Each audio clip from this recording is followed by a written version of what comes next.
Mis hermanos, Dios les bendiga. Muy Amén. buen día a todos. Mire que el Señor es muy lindo y muy generoso porque los que le pertenecemos a su familia, tenemos una familia muy grande en Él. Amén. Si uno viaja a cualquier parte del mundo y entra a una iglesia, tiene un montón de hermanos ya. El Señor ha sido muy generoso y muy lindo. Y qué lindo que le dé oportunidad a los niños. Fíjese que los niños no están tontos. El Señor los pone como ejemplo de cómo debería ser nuestra confianza en Él y nuestra gratitud con Él y nuestro afecto con Él. Cuando nosotros escuchamos un niño que da gracias porque viene su cumpleaños, alguien pudiera pensar que da gracias por lo que gira alrededor del cumpleaños, pero no podemos demeritar para nada la suposición del bebé. Hay un Dios que me está permitiendo llegar a esto. Mi hermano, y nosotros como grandes de repente se nos va bastante pensando que a través del desempeño y lo que hemos acuñado y logrado o estudiado es por lo que hemos llegado a disfrutar de lo que tenemos. Es un grave error. Qué bueno tener a los niños. Vamos a orar. ¿Qué le parece, Padre, en este día? Pedimos que mueva su mano poderosa entre nosotros. Que su bendito Espíritu, Señor, que consuela, que auxilia, que fortalece, que levanta, mi Dios, actúe en nosotros. Su palabra dice que ese Espíritu levantó a nuestro Señor de la tumba y es el mismo que está en nosotros. Mi Dios, muchas gracias porque no estamos solos y porque no somos gente que solamente trae una muleta intelectual para sentirse bien, sino que nosotros hemos llegado a toparnos con la realidad espiritual de que hay un Dios único y verdadero que vive y que se mueve entre su pueblo. Hoy, mi Dios, por favor, guíenos. Hable a través de su palabra y por favor, llévese mucha gloria, mucha honra este día a través de nuestras vidas, a través de su iglesia, de las situaciones que vivimos, de lo que usted nos permite o no nos permite, de lo que usted permite o no permite, que usted pueda verse como lo que usted es, un Dios que tiene el control de todas las cosas, por encima de todas las cosas. Gracias, Padre, en el nombre de Cristo Jesús. Amén. Amén. Mis hermanos, nosotros vamos a la escuela a estudiar con una suposición de cajón. Uno, que los profes saben. O sea, que ellos saben. Estudiamos un montón de tiempo, analícelo. Desde los 3 años están yendo los pobres niños a la escuela. Y luego salimos, quién sabe a qué edad. Bueno, yo que reprobé 3 veces la prepa un montón de años, pues yo salí bien viejo. Pero vamos con esa suposición de que el profe sabe. Y ahí estamos sentados esperando que él sepa. Y esa es la confianza de todo papá y esa es la confianza de todos nosotros. Tanto así que muchos llegan a gastarse montonales de dinero al semestre porque esperan que quien está al frente de la clase y los que están sentados saben. Esperan los exámenes y no los ven como una maldad del profesor hacia los hijos, sino que lo ven como la oportunidad de demostrar lo que se sabe. Y de la confianza que se tiene en el profesor, de lo que ha enseñado, realmente representa al mundo como es. Si el profesor no representa al mundo como es, de nada sirve la escuela, porque entonces la física, la química, la aeroespacial, nada de eso tendría sentido. Confiamos de que los profesores saben. Y miren, nosotros como creyentes no pudiéramos ver nuestra vida de otra manera. Estamos en la escuela de Cristo, y en la escuela de Cristo tenemos que confiar en nuestro maestro de que él sabe. Y cuando llegan los momentos de prueba, por más que el profe simpatiza con los alumnos, yo que soy exdocente, yo veía los rostros de mis alumnos, que muchos de ellos se salvaron, gloria al Señor, y están ahora en iglesias, pero cuando me decían, teacher, tírame paro. Profe, yo le decía, nada más no me deje el examen en blanco, mijo. Nomás no me deje el examen en blanco. Esas palabras jamás imaginé que vendrían a ser para mí un momento donde yo tendría que verme a mí mismo como un estudiante en la escuela del Señor, donde cuando oras y sientes que no traspasa el techo, tú no puedes dejar el examen en blanco. Tú tienes que confiar en tu profesor.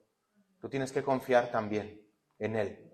El examen no solamente, o como profesores, no solamente se evalúa lo que se escribe en el papel, sino el desempeño, el avance. Bueno, al menos yo como profesor lo hacía. Si poco o nada me escribía, yo sabía que tanta capacidad tenía ese alumno y que tan fastidioso leer el inglés en su vida. Entonces, al final del semestre, él podía ver algo favorable.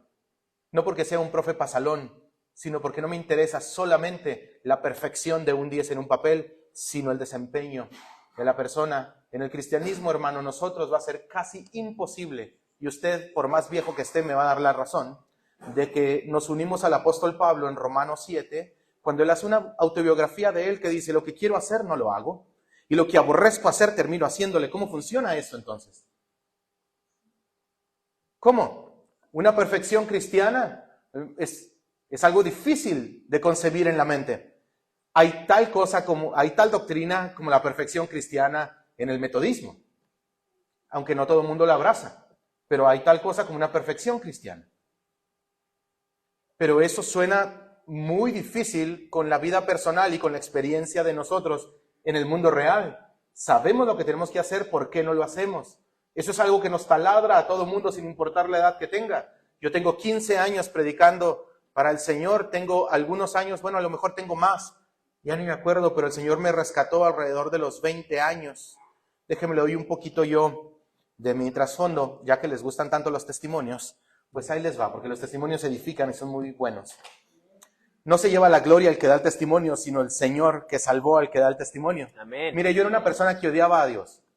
Yo ya le había cantado un tiro a Dios, yo se le había rayado a Dios, como nunca había bajado a pelear conmigo, por lo tanto, un ser que controlara todo y que tuviera una honra suprema sobre todo no podía existir. ¿Por qué? Porque yo, uno del barrio, le había dicho al Señor, pues que bajara entonces, y muy. Yo, como hijo de pastor, había visto la entrega de mis padres, y esto no me lo tome a mal como congregación, no todas son iguales, pero en aquel entonces, cuando yo era joven, y yo veía a mis padres ayunar 20 días y quedarse en los huesos y llegar el domingo a la congregación y ver que la gente en el pueblo donde estábamos, que solamente tiene una calle para subir y para bajar, no iba al culto. Yo no podía concebir cómo un Dios que ve a sus ministros entregarse a Él no puede responderle. Y comencé a enojarme con la iglesia, comencé a odiar todo lo que oliera a Dios, porque Dios era una persona injusta. Porque Dios realmente no le interesa, poco o nada pone atención a su gente. Yo no podía entender por qué la gente no iba al culto cuando tenían unos pastores así. Si yo bien no creía mucho, mínimo por cómo eran mis papás, yo decía, pues voy a tener que ir a tocar, porque los hombres, vaya que le echan ganas. Entonces, tengo que estar allí. Pero yo llegué a la conclusión de que Dios no era justo. Y después me enojé y me propuse destruir la iglesia. Me peleé con medio mundo dentro de la iglesia por sacar mi rabia contra la iglesia, a los hijos de las hermanas que eran mis amigos. Les tumbé los dientes, hice un montón de cosas en contra de la iglesia porque Dios, si no le respondía a gente como mis padres, no puede existir un ajuste de cuentas al final de la vida. Esa fue mi conclusión. Y comencé a vivir mi vida así, sin ningún tipo de propósito o consecuencia al final de todo, porque realmente había mucho sufrimiento en el mundo, muchos niños se mueren, un montón de cosas, y dije, ya está, Dios no existe.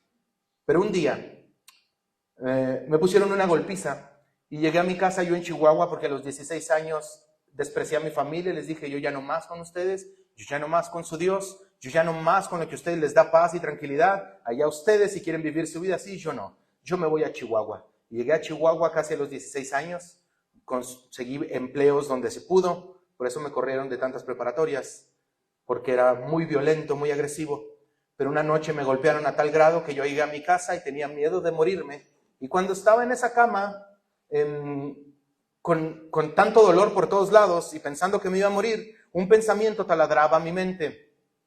Si yo me muero, me voy a ir a un infierno. Y eso me caía muy mal. Me repateaba porque no existe tal cosa como un infierno. No puede existir un lugar donde se ajustan cuentas, porque no hay un Dios que ajuste cuentas aquí y ahora.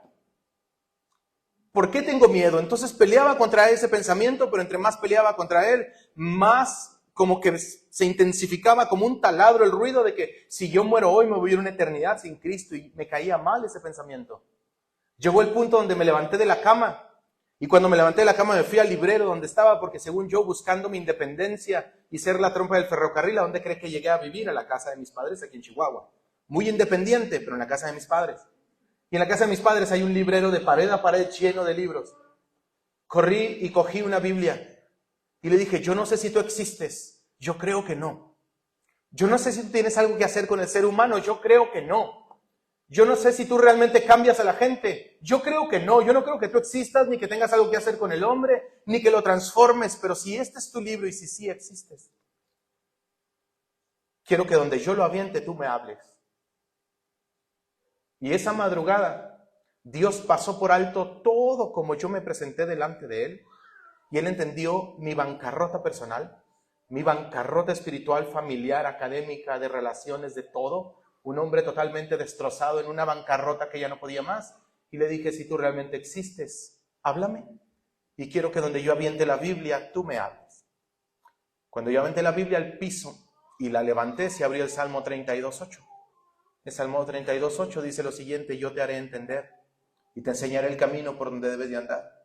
Sobre ti fijaré mis ojos, pero no seas un animal, sino nadie se acercará a ti. ¿Sabe? Mi primera interpretación, mi primera exégesis bíblica fue: deja de ser un animal, yo te puedo cambiar. Y yo dije, va, si esto es así, hazlo pronto porque me muero. Qué bueno que no me salió y Judas se ahorcó, hubiera estado bien gacho. Pero, últimamente el Señor es muy lindo, porque ahora yo veo que la Biblia no en todas las páginas dice te amo, o sea, dice un montón de cosas. Pero ese fue mi encuentro con el Señor. Al siguiente día cogí un camión y busqué una iglesia cristiana donde meterme. La primera que viera, ahí llegué. Pero que las iglesias se abren en la tarde, no en la mañana, pero ahí me quedé hasta que abrieran la iglesia, porque algo me había pasado. Y de ahí en adelante, hermano, comencé a comerme la Biblia por mí mismo. Como el Señor me habló a través de su palabra, sin ningún tipo de intermediario, yo ya no necesitaba a nadie más, yo tuve que hacerme responsable de mí mismo y tuve que responderle a Él por aquello que ponía en mí. Y hoy por hoy, hermano, después de muchos años en la escuela del Señor, no crea, se ha sufrido, se ha perdido. El Señor ha ganado gente, el Señor ha llenado su reino, su mesa. Se están ocupando los lugares, pero las sillas de la mesa de nuestros hogares se están vaciando. Y a veces uno no logra entender por qué el Señor no responde de una manera. Pues ojalá y hoy el Señor pueda auxiliarnos. Quiero que vaya conmigo, por favor, a Mateo 11. Y vamos a leer esta porción.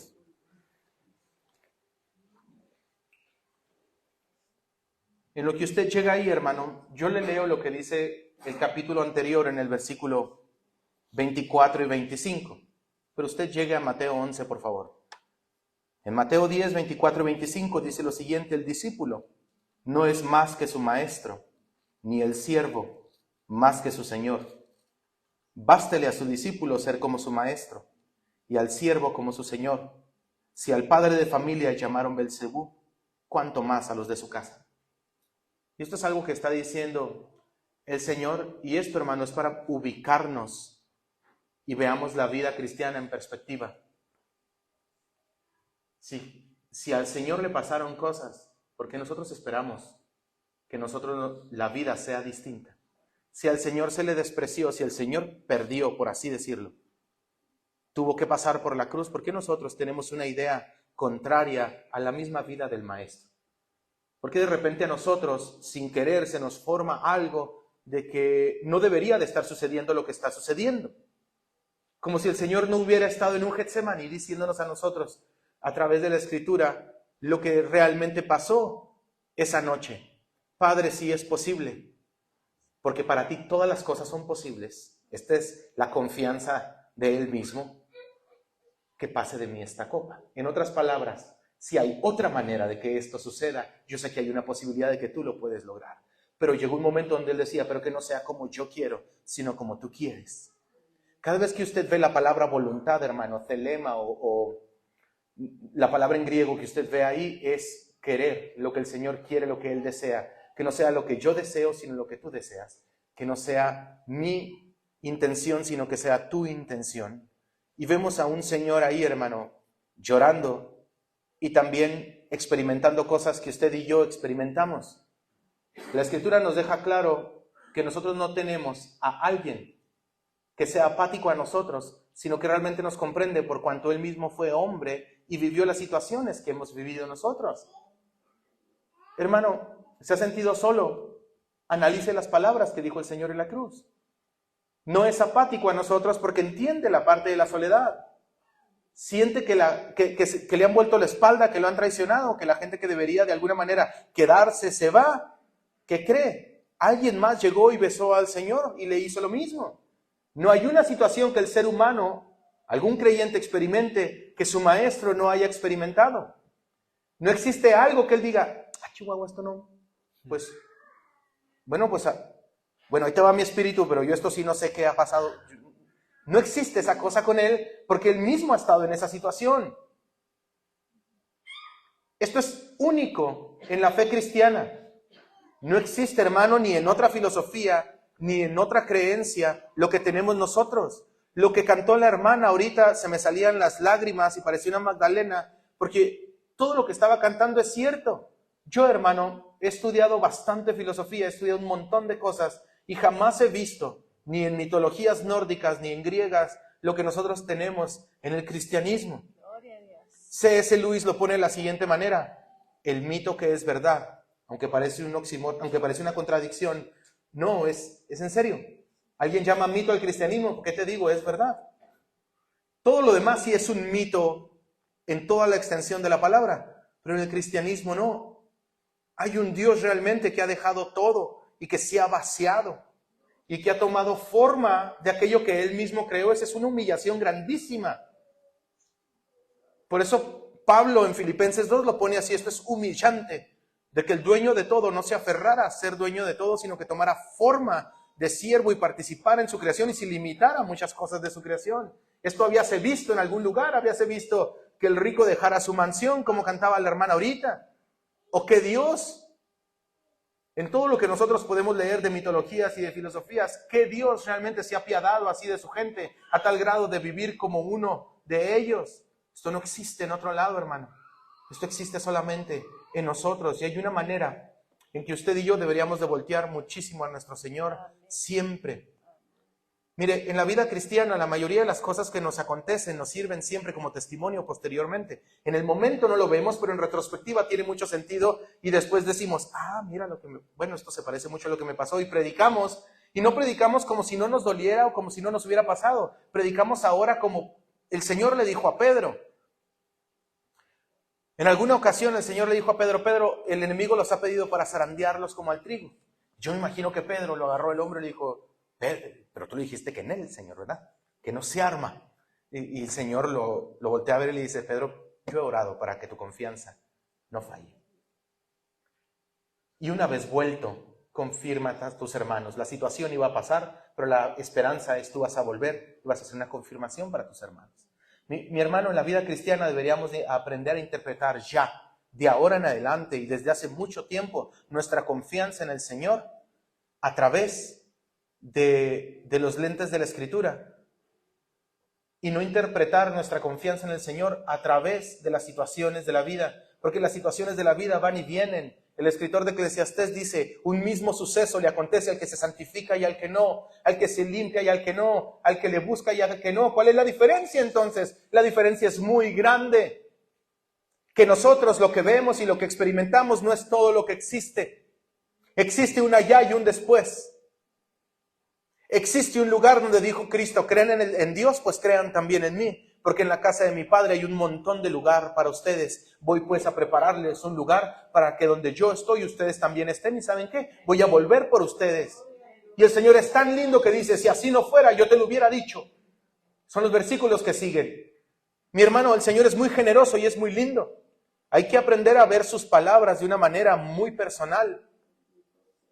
Y de ver de que esto que nosotros tenemos no es todo lo que existe. Hay sillas vacías, hermano, esta Navidad en nuestros hogares, y aparentemente es una pérdida para nosotros, pero el Señor dijo: el que cree en mí, aunque esté muerto, vivirá, porque Dios no es un Dios de muertos, hermano, es un Dios de vivos. Los que hemos perdido de alguna manera a alguien, hermano, nuestra esperanza es que vamos para allá. 40 años más, hermano, y yo veré a quien he perdido. Pero aparentemente lo he perdido, es la palabra que usamos, pero no hemos perdido nada. Está más seguro que otra cosa. Mi hermano, la fe cristiana es genial, es linda, sí, es agridulce. La verdad, este transcurso de la vida es agridulce. De repente estamos riendo muchos y de repente ya no podemos reír. Pero vea, hermano, en Mateo 11 lo que tenemos acá. 11:1. Cuando Jesús terminó de dar instrucciones a sus 12 discípulos, se fue de ahí a enseñar y a predicar en las ciudades de ellos. Y al oír Juan en la cárcel los hechos de Cristo, le envió 2 de sus discípulos. Ahora, ¿cuáles serían los hechos de Cristo? Hermanos, si usted lee, para poder situar en los evangelios sinópticos, esta porción de cuando Juan está en la prisión de Maqueronte, ya para ser decapitado, hay un montón de sanidades que está haciendo el Señor. Ha resucitado personas. Mi hermano ha debatido públicamente y ha ganado. Hay un montón de hechos que el Señor está haciendo que habíase visto en Israel en su momento. Tanto así que llegaron a exclamar en algún momento, ¿quién es este? Porque jamás habíamos escuchado a alguien que enseñara con tal autoridad. Porque ni sus escribas, sus académicos, sus eruditos del momento hablaban como hablaba el Señor Jesucristo. Hablaba con tal autoridad, hermano, porque el Señor no citaba a ningún otro rabí, Él hablaba y Él interpretaba. Y esa autoridad no la tenía ningún otro escriba, como ningún otro académico lo tiene ahora. La mayoría de los estudiosos tienen que recurrir a fuentes de autores y decir, como dijo tal, como escribió tal, como escribió tal. Y así era, hermano, en su momento con los escribas también, dependían de las enseñanzas rabínicas de otros rabís o de escuelas de pensamiento como Gilel y Shammai. Pero el Señor no. Si usted ve a Juan, ¿quién era Juan el Bautista, hermano? Era una persona muy importante en el desarrollo de la venida del Mesías. Pero importantísimo. Tanto así que el profeta Isaías, algunos bastantes siglos antes, había hablado de él. Y cuando él se describe a sí mismo, Juan, él toma las palabras del profeta Isaías para decir quién es él. Una voz que clama en el desierto. Una voz. Pero vamos a ver entonces esto.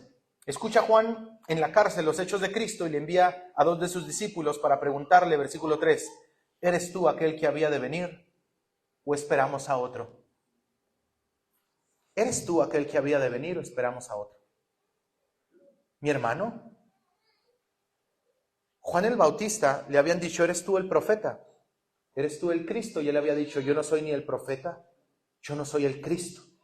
¿Eres tú Elías? ¿Eres tú alguien más? No, yo no lo soy. ¿Quién eres entonces? Les dice, bueno, pues yo soy una voz que clama en el desierto, que les dicen, por favor, enderecen su manera de vivir. Háganlo. Juan, hermano, nos representa a nosotros los creyentes de alguna manera, en el sentido de que usted y yo, cuando nos expresamos con el Señor o cuando oramos, somos muy románticos, ¿verdad? Si me pasa un tren por encima, cada pedazo mío alabará tu gloria, Señor. Y ahí estamos, muy románticos. Juan lo hizo, hermano. Cuando llegó Jesucristo a ser bautizado por él, Juan le dijo, ¿sabes qué? No, esto está mal, tiene que ser al revés, yo tengo que ser bautizado por ti. Él entendía claramente esto y lo dijo públicamente.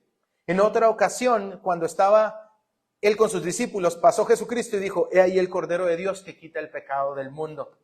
En alguna otra ocasión le dijeron, hey, de quien tú diste testimonio está al otro lado y toda la gente se va con él. Y Juan dijo, bueno, el que tiene la esposa es el esposo, pero el amigo del esposo se alegra grandemente de escuchar la voz del esposo. Mi gozo entonces está cumplido. ¡Wow! ¡Qué poético! Es necesario que él crezca y yo mengüe. ¿Sabe, mi hermano? Pero Juan aparentemente jamás esperó menguar tanto. Como usted y yo en algunas oraciones y en cómo es nuestra vida cristiana, jamás esperamos que se cumpla lo que decimos. Jamás esperamos menguar tanto. Llegó un punto donde está Juan en esta prisión y le manda a hablar a 2 de sus discípulos. Les dice, ¿cómo no van con Jesús, a quien bauticé, de quien dije un montón de cosas? Y vayan y le pregunten si es él o esperamos a otro. Y alguien, hermano, pudiera pensar, decir, triste Juan, ¿cómo se atreve a decir eso? Bueno, los que estamos avanzados en alguna edad de la vida, que no estamos tan jóvenes, podemos ver, hermano, que no es nada distinto y que nos podemos de alguna manera identificar con él. ¿Eres tú aquel que había de venir o esperamos a otro? Después de todo lo que vio, Juan dio testimonio y dijo, yo no le conocía, Pero quien me mandó a mí a bautizar, me dijo que quien sobre yo viera descender al Espíritu Santo en forma corporal de paloma, Él es. ¿Y qué pasó? Lo bautizó, se abrieron los cielos, bajó el Espíritu Santo en forma corporal de paloma. No solamente Él, sino otra gente escuchó la voz del cielo. Pero ¿qué pasó? En la situación difícil, detrás de unos barrotes, mi hermano, muchas de las cosas se vuelven difíciles de coger. La vida espiritual, hermano, o la vida eterna, o las cosas que son del allá y el después, se nos ponen borrosas. Y aún las experiencias más personales que hemos tenido con el Señor vienen a ser como una pregunta de si realmente ha pasado o no. Mi hermano, yo he tenido un montón de experiencias con el Señor ha sido muy generoso conmigo. He escuchado la voz de Dios, no a través de la Biblia ni de la lectura, he escuchado la voz de Dios y casi me volví loco la vez que le escuché y me dijo algo que estaba pasando. Y me acerqué con una muchachita, porque me dijo que a tal niña la estaban violando, y yo no podía más, y tuve que ir con ella, y le dije, mija, la están violando, era mi alumna de segundo de prepa. Se bajó un poquito la blusa y traía mordeduras, chupetones verdes, y de todo. Me dijo, sí, teacher, desde los 11 años. Hay cosas que en la vida cristiana, hermano, hemos vivido, hemos palpado, hemos experimentado, pero cuando uno está en una situación tan difícil, uno hasta esas cosas se vuelven ya no tierra firme, sino se siente acoso, donde uno tiene los pies y decir, ¿realmente me pasó? ¿Fue un sueño? ¿Realmente yo me he convencido de esto? ¿O si fue real? ¿Realmente es Él quien había de venir o esperamos a otro? Yo no tengo nada que decir en contra de Juan. Yo me identifico más bien con él. Y si a usted no le ha pasado, hermano, no se sienta tampoco la trompa del ferrocarril superior, porque en esta vida, hermano, nos suceden muchísimas cosas y va a tener usted que responderse esa pregunta a título personal, si realmente le ha entregado su vida a Cristo, un Dios real o no. Porque todos seremos salados, hermano, con sal. Todos tendremos que pasar por alguna situación donde a título personal tengamos que responderle al Señor. Y aquí está Juan detrás de estos barrotes, preguntándole si es Él o esperan a otro. El versículo 4 nos dice que el Señor le respondió a sus discípulos y le dijo, vayan y hagan saber a Juan las cosas que oyen y ven. Pero ese no es el problema. El problema es que Juan ya ha escuchado, ya ha visto. La respuesta aparentemente no es que vayan y le digan más cosas, eso nada más le acarrea más sufrimiento al pobre Juan. Porque cuando hemos estado en una situación tan difícil y se acerca un hermano y nos pone las manos encima y nos dice Romanos 8:28, hermano, ese versículo no lo calienta y no lo levanta y no sirve de mucho en esa situación aparentemente. Porque no es el momento para eso. Estamos en otro tipo de proceso, estamos en otro tipo de necesidad. No es que todas las cosas a los que aman a Dios les ayudan para bien. Hay unas cosas que uno no entiende cómo pueden ayudar para bien, hermano. Como la pérdida del cónyuge, como la pérdida de los padres prematuramente, como la pérdida de algo. Miren, mi esposa y yo tenemos 10 años de casados y nosotros no podemos tener hijos. La respuesta cristiana, y que es verdad, es que el Señor sabe. Punto. El Señor sabe, el Señor es sabio, el Señor entiende, el Señor ve más allá de lo que yo puedo ver. El valor que el Señor le da a la vida del ser humano no es el mismo valor que yo le doy. El Señor es perfecto en ese sentido. Eso no me responde del por qué nosotros no podemos tener hijos, ¿verdad? Mi confianza en Él es saber que Él siempre sabe y se lo vamos a tener que demostrar que confiamos en Él y que no solamente lo tenemos como una idea en la mente, sino que nuestra vida puede ser normada por eso y podemos seguir siendo creyentes sin obtener cosas de la vida común. Porque uno pudiera ponerse a pensar, porque el drogadicto de enfrente ahora resulta que embarazó como a 4 y yo no puedo tener hijos. Ese no es el punto. Ahorita ya lo puedo decir. Ya el Señor ha tratado con nosotros y nos ha fortalecido y ha sido muy generoso, pero en su momento no fue así. Los que no podemos tener hijos, hermano, tenemos algo muy parecido a los hijos, que se llaman sobrinos. Los sobrinos, hermano, nos adoran a los tíos que pichamos todo. Ahora, yo soy el tío pichón, no por humillar a mis hermanos, sino porque yo realmente no tengo en qué otra cosa gastar el dinero de esa manera. Entonces le meto dinero a mis sobrinos me abrazan, me besan, y sus besos y abrazos son los tatuajes que yo cargo hasta el siguiente domingo, que vuelve a pasar lo mismo. los 2 pesitos que yo le doy, hermanos, son un tesoro para los niños que lo reciben. Los 20 pesos que yo puedo darle ni siquiera es mucho dinero. Yo no sé si se portaron bien, si se portaron mal. El problema a veces con mis hermanos de que ellos dicen, no, darles dinero porque no se portaron bien. Pues yo qué sé, guachas, yo qué sé. Tenga sus 20 varos, mijo, y sea feliz. Pero los sobrinos es lo más cercano que uno tiene a los hijos. Y uno como tío, cuando no puede tener hijos, sabe, da igual si se portan bien o se portan mal, da igual todo. Nomás los ve uno unas horas en la casa de los papás, los abraza, los quiere mucho y que continúe la vida, que ruede el mundo. Pero, hermano, llegó una situación donde una vez yo estaba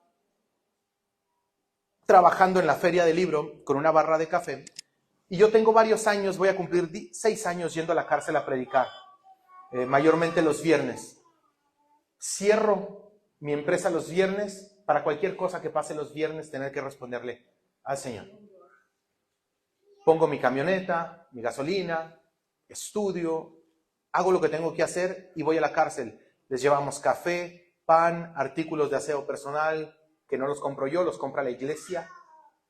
Pero al final, pues vamos nosotros, somos el rostro de toda la iglesia para ellos.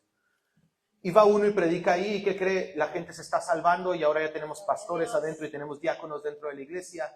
Y todos son ex servidores públicos. Y es genial verlos porque entienden el concepto de justicia y también no sé, ha sido genial estar allí. Pero llegó un punto, hermano, donde después de toda mi vida cristiana, entregando un montón, parándome en una reja de leche en la Liber para predicar, comprando folletos para regalar, yendo a donde me inviten, yo pagando siempre mis cosas, no espero a que nadie me dé dinero, tengo una empresa y el Señor me sostiene, meto todo lo que yo tengo que meter por predicar hasta donde tenga que llegar. Llegó una llamada de mi madre y me dijo, Emanuel, Tiffany y Dana murieron. Mis 2 sobrinas de 5 y 7 años las encerraron en un cuarto y esa casa se incendió y murieron quemadas.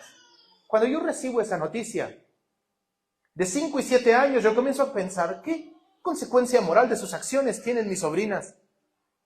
Comienzo un conflicto en mi vida, como Pablo en la prisión de Maqueronte, en decir, a ver, no tiene sentido esto. Yo estoy contento de que tú eres un Dios que controla todo. No un controlador, sino que tiene todo bajo control. Está muy bien que no podamos tener hijos. Pero si tú estás ganando, ¿por qué yo pierdo? ¿Por qué si tú recibes gente, por qué me quitas la mía? No tiene sentido. No tiene sentido con un Dios que he leído, que ha dado demasiada evidencia de su poder a unos jóvenes que avientan a un horno ardiendo 7 veces más y tú los cuidas y ni siquiera sus cabellos huelen a humo. Mis sobrinas se queman. No tiene sentido con toda la evidencia que tú has dado de que has guardado un Daniel en el foso de los leones y a otra gente. A Pedro lo has sacado de la cárcel. Y no tiene sentido porque no sellaste la puerta. ¿Qué te costaba? Y mire, mi hermano, no lloro porque me duela. Lloro porque el Señor ha sido muy generoso, muy lindo. Esto a mí ya no me duele. Mis lágrimas no son ni de dolor ni de reclamo al Señor, sino por lo que vino después. Pero le estoy platicando lo que pasó en esa situación. Es que yo no lograba armonizar o meter como un embudo todo lo que conozco de Él, lo que he experimentado de Él, todo lo que he estudiado para Él, como un embudo que cayera en esa situación. ¿Por qué no sellaste la puerta si tú podías hacerlo? El problema no es que mueran, el problema es que tú podías evitarlo, como lo evitaste anteriormente. Eso, hermano, fue mi prisión de Maqueronte. Por meses yo enseñaba en la congregación y seguía predicando y seguía haciendo todo. Y el Señor se seguía moviendo. El Señor seguía sanando gente. Y yo volvía a mi casa y me sentía ofendido por un Dios que aparentemente se estaba burlando de la situación que yo vivía. Pero yo no me podía ir del cristianismo porque había experimentado tanto de Él que yo sé que es verdad. Yo no estoy aquí, hermano, porque esto me haga feliz.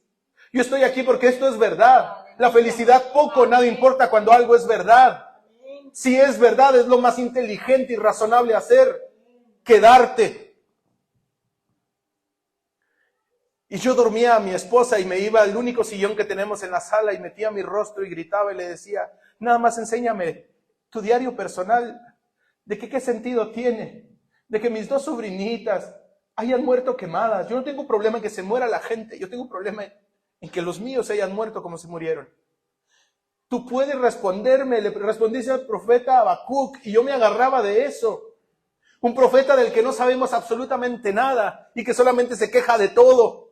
Pero Habacuc dijo algo: sobre mi guarda estaré y aquí voy a permanecer a ver qué respuesta me dé el Altísimo en lo tocante a mi queja. Yo sabía que me tenía que quejar con él. Yo no iba a ir con mis padres o con los diáconos ni con nadie. Yo no iba a ir con nadie a poner en mal a Dios. Yo iba a ir directamente con él. Tú puedes responder a tu gente. Tú tienes respuesta para las cosas que permites y no permites. Esto me está matando, esto me está secando, Señor. Auxíliame. Auxíliame.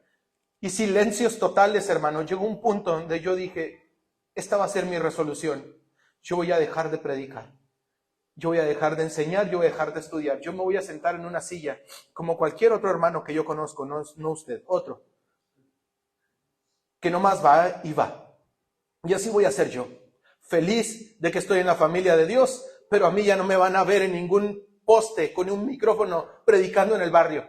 A mí ya no me van a ver metiéndome a la cárcel ni a ningún otro lado, hablar de un Cristo de poder que puede transformar las vidas. A mí ya no me van a ver haciendo eso. A mí me van a ver sentado en una iglesia cantando. Si me gozaré, pues Él ha puesto su gozo en mí. Pero sentado. Ya enfrente no. Porque aparentemente los que invertimos mucho por la causa del Señor perdemos. Dije, pues entonces este negocio no funciona así. Yo solamente quiero la salvación. Y que se me acabe el mundo para volver a verlas y abrazarlas. Es todo lo que yo quiero saber. Y esa fue mi resolución. Y a los 8 meses de estar de madrugada allí, a los 8 meses vino la presencia del Señor a mi casa, hermano. Y la comencé a sentir cuando se empezó a acercar porque la conozco. Y me empezó a aplastar como una lata de Coca-Cola y me sentía sumido en el sillón de mi sala. Aplastado, como si me estuvieran realmente pisando. Y todo lo que gritaba en ese sillón era gracias y perdóname. Yo tenía muchas preguntas, pero solamente quería una respuesta de todas.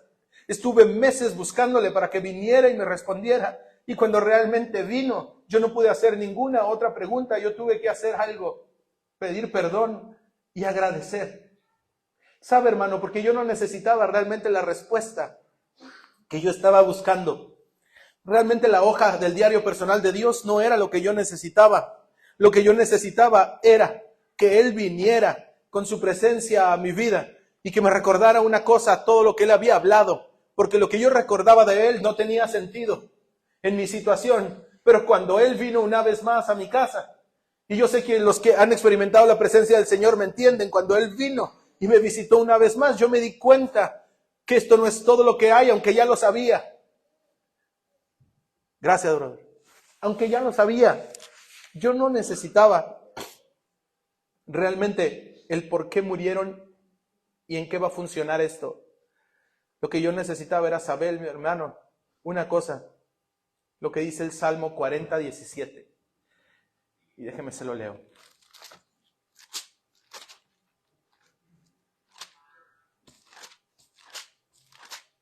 Salmo 40:17 dice, aunque afligido yo y necesitado, Jehová pensará en mí. Mi ayuda y mi libertador eres tú. Dios mío, no tardes. Mi hermano, fueron algunos meses. Pero recordar que el que muere en Cristo realmente no muere en el sentido de que se une al cosmos, a la tierra que se desintegra, sino que sigue existiendo, que fue lo que le dijo Jesucristo a Marta y a María. ¿Recuerdan en Juan 12, cuando le avisan a Jesucristo que Lázaro está muy enfermo y Jesucristo no va, sino que se espera y hasta que está muerto va? Y cuando llega, las 2 hermanas por separado se acercan y le dicen, si tú hubieras estado aquí, mi hermano no hubiera muerto. Mi hermano, ¿esa es una certeza teológica o es un reclamo?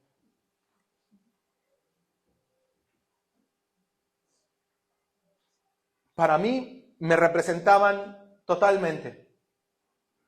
Si tú hubieras estado aquí, mi hermano no hubiera muerto. Pero el diálogo con ellas de Jesucristo fue eso: yo soy la resurrección y la vida. El que cree en mí, aunque esté muerto, vivirá. Y la pregunta fue directa: ¿crees esto? ¿Sabe? Es que hay que responderle al Señor directamente. Y Marta le tuvo que decir: sí, Señor, creo esto. Después le dice: háblale a tu hermana. Y cuando su hermana llegó, le dijo las mismas palabras que su otra hermana: si tú hubieras estado aquí, mi hermano no hubiera muerto. ¿Sabe? Yo creo que ellas ya habían platicado entre ellas y habían dicho: pero ¿por qué nos falló? ¿Qué no le avisamos con tiempo? Saben, aquí en Betania tiene su sede donde él viene, come, descansa, de aquí opera, de aquí hace un montón de cosas. ¿Cómo es posible que nos haya dejado morir? Yo casi creo que el sentimiento, hermano, de ellas era: Jesús, te avisamos con tiempo. Te avisamos con tiempo y tú llegaste tarde, ya murió. Apesta, ya está totalmente putrefacto. Te avisamos con tiempo para que vinieras con tiempo, porque creemos que tú puedes sanar, pero tú andas haciendo tus campañas por otro lado, sanando a otra gente, levantando a otra gente, y a nosotros, tu familia, nos dejas morir. ¿Sabe, hermano? Yo me sentía así. Yo me sentía totalmente así. A todo mundo le funcionas.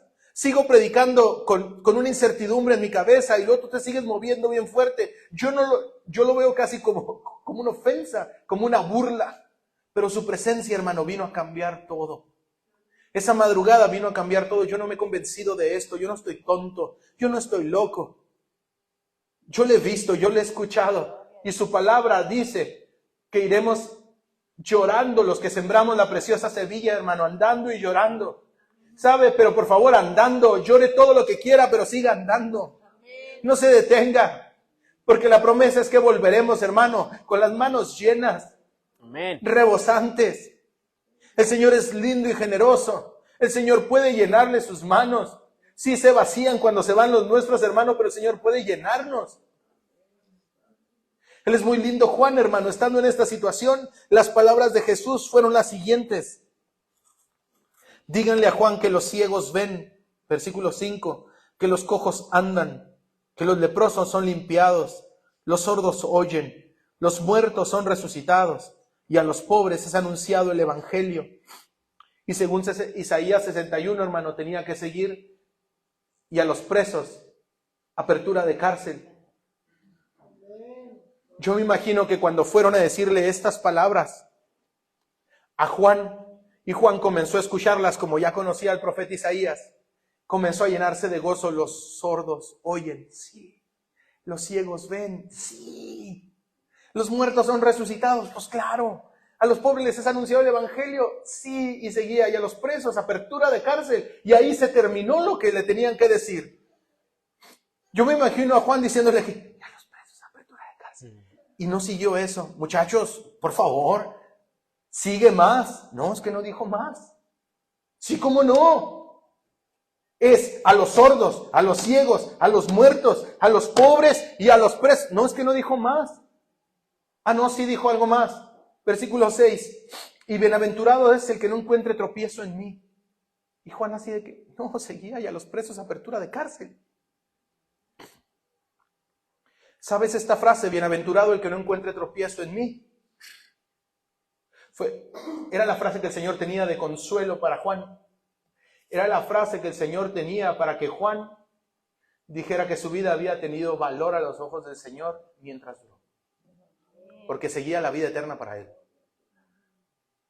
Juan esperaba otra respuesta y no lograba armonizar cómo él estaba viviendo esa situación con Jesucristo suelto en las calles haciendo todo lo que hacía.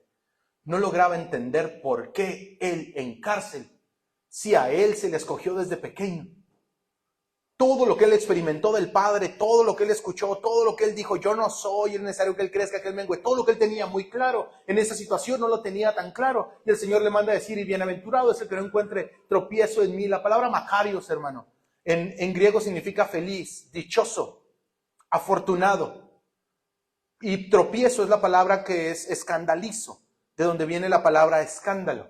Pero la palabra escandalizo, hermano, no solamente significa tropiezo, significa ofenderse, desconfiar, abandonar. o ser impedido. Qué afortunado el que no desconfía de mí. Qué dichoso aquel que la forma en que Dios maneja el mundo permite o no permite las cosas, no lo hace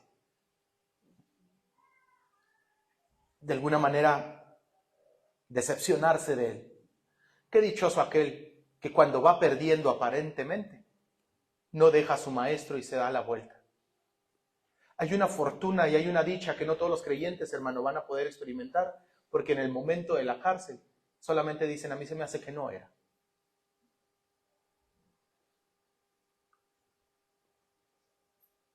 Viene el momento difícil para todos nosotros en alguna situación, pero por favor, coja las palabras del Señor Jesucristo y grápeselas a sus pupilas y en su corazón, que afortunado es aquel que no se ofende por nada de lo que yo permito o no permito.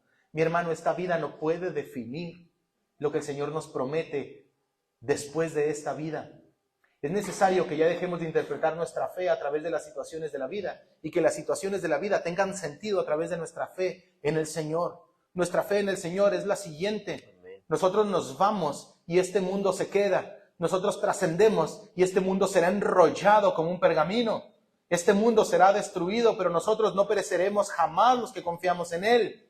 Esta tierra no es digna de tener a la familia del Señor, según el escritor de Hebreos.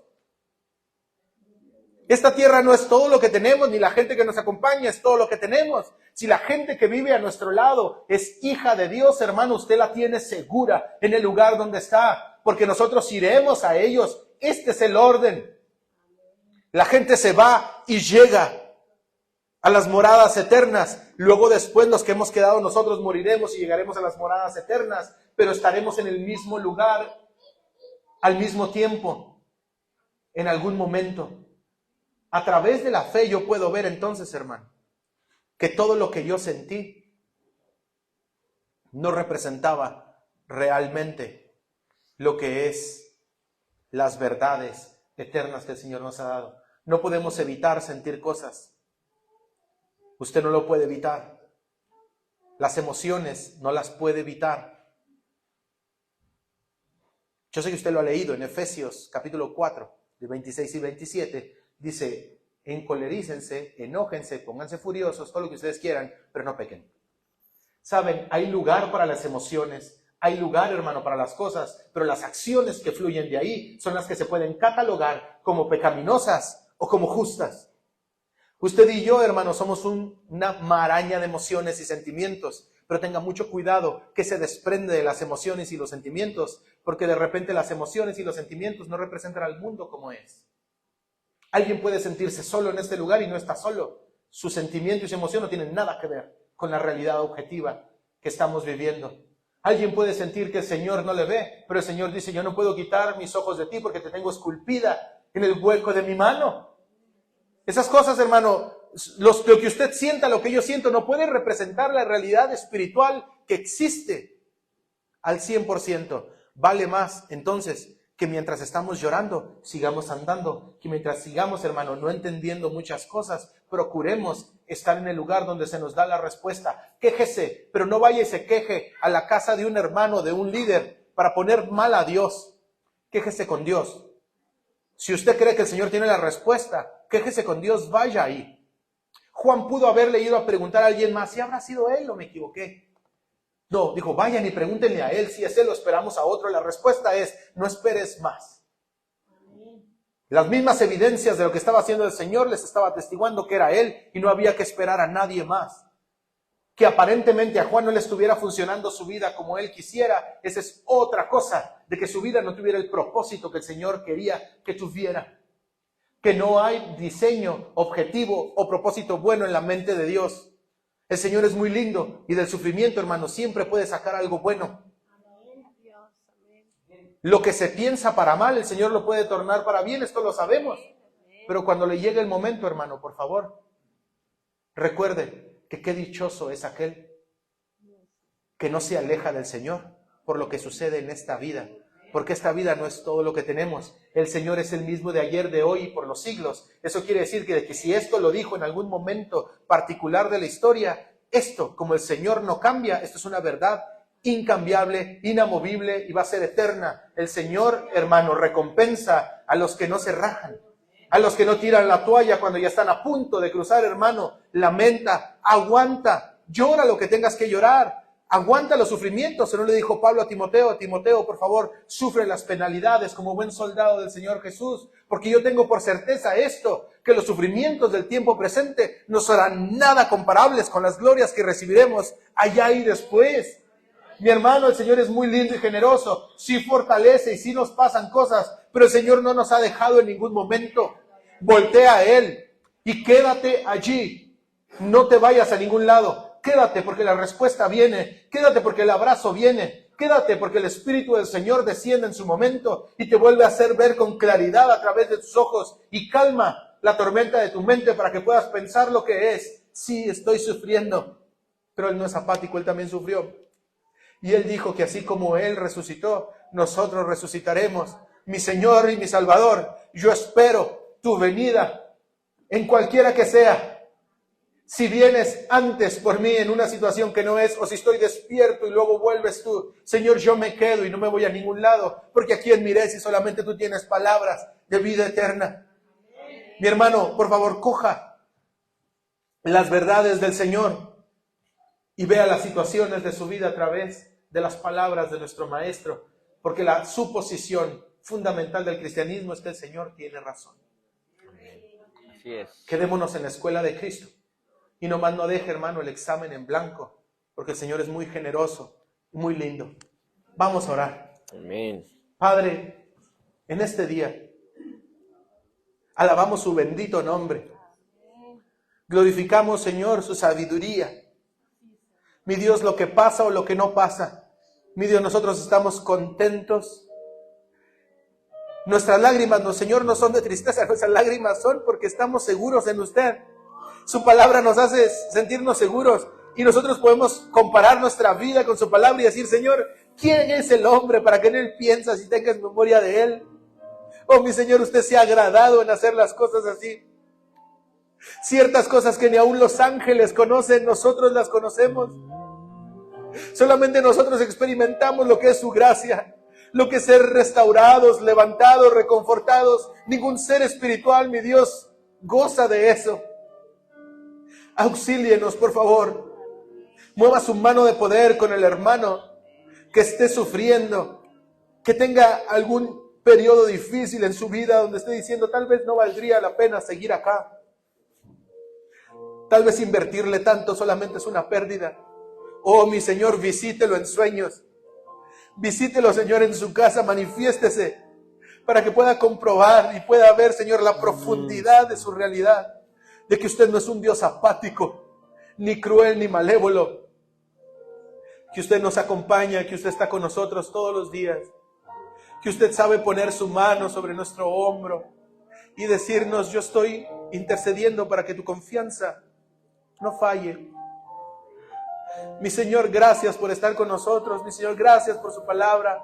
Mi Señor, gracias por sus ejemplos y sus despliegues de poder y misericordia en la historia, porque nos permiten tener anclas en nuestra vida y decir, tú vives. Sea bendito tu nombre por siempre, si tú das o si tú quitas. Porque si tú te llevas, Señor, solamente hemos pospuesto una relación momentáneamente para retomarla eternamente. Oh, mi Dios, si a mí me preguntaran cuántos sobrinos tengo, yo los tengo todos. Y todos vivos, dos en el cielo y los demás acá. Porque el que está en Cristo, aunque esté muerto, vivirá. Amén. Gracias. Señor, por favor, grape sus verdades a nuestra vida. Auxílienos y reciba hoy gloria. Ninguna de nuestras lágrimas cae a tierra, según el salmista. Señor, este es el lugar perfecto para derramarlas en su presencia.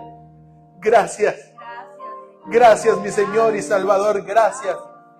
Muchísimas gracias. La enfermedad, mi Dios, no invalida su poder y su cuidado. Las aparentes pérdidas que tenemos, Señor, para nada representan que usted no nos está mirando. Nada de eso. Auxílienos entonces a verlo, a comprenderlo, para que en retrospectiva todo lo que nosotros experimentamos venga a desbordarse en una alabanza de gratitud de certezas, de seguridades. En retrospectiva las cosas tienen mucho sentido, Señor.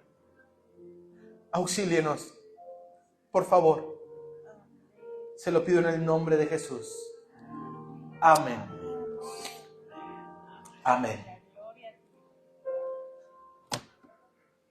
Muchas gracias, mi hermano, por la invitación.